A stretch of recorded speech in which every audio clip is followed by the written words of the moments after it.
Welcome everyone to another Subnautica tip video. Today, by subscriber request, we're going to talk about power hierarchy in your bases. So one of my subscribers suggested recently doing a video about the power hierarchy in your base, or specifically what power options are used first. Is there a set order? How does it change if certain ones deplete? And so on. So when you first start a game in Subnautica, you're going to be relying on the life pod. But shortly after, you'll find a place and start building a base, and of course your initial power option is going to be your solar panels.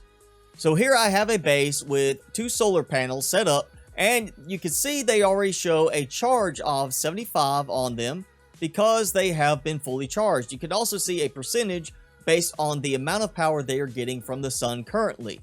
This percentage will change based on how high up you are in depth, as well as what time of day it is. So now inside, I have a bioreactor that has no charge built up.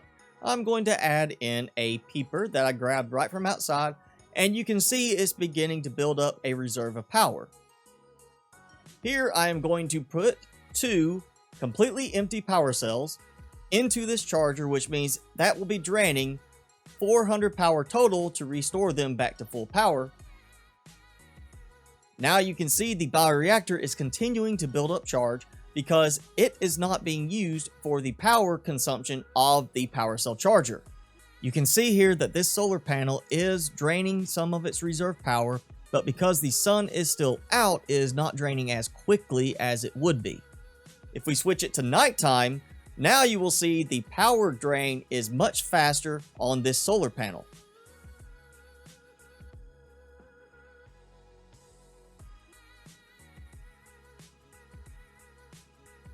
Now that this solar panel is about to drain, you will see this one starting to drain afterwards. That is because this one was placed down first on the base, and this one was placed down second.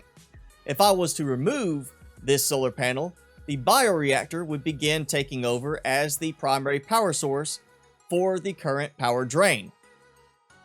You can see here, the power charge is slowly draining from the bioreactor as it is providing power to the power cell charger.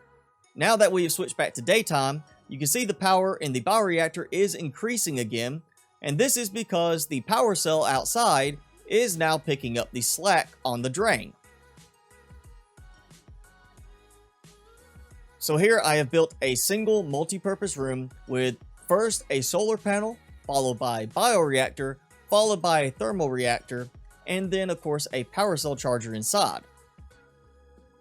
You can see our thermal plant is gathering up reserve power, along with our solar panel being fully charged. And inside we have a single fish inside, a peeper, on the bioreactor giving it power. So let's add our power cells in and take a look at what happens. So we're still producing power with the bioreactor. Nothing is being drained, because the solar panel was the first thing placed down, and you can see it is beginning to drain power very slowly because the sun is still out. If I remove it, then the bioreactor will take effect as the primary fuel source.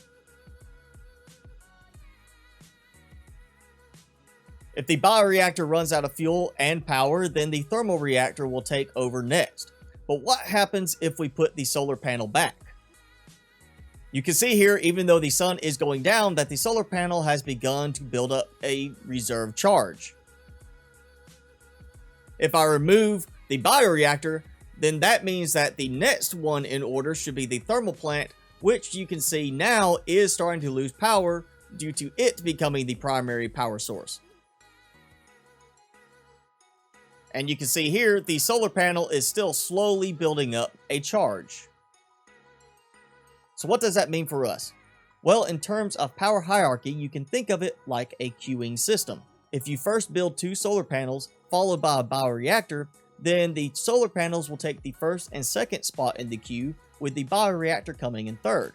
When the sun goes down, the first solar panel will be depleted first, followed by the second solar panel, and then if you are still using up power, your bioreactor will come in third.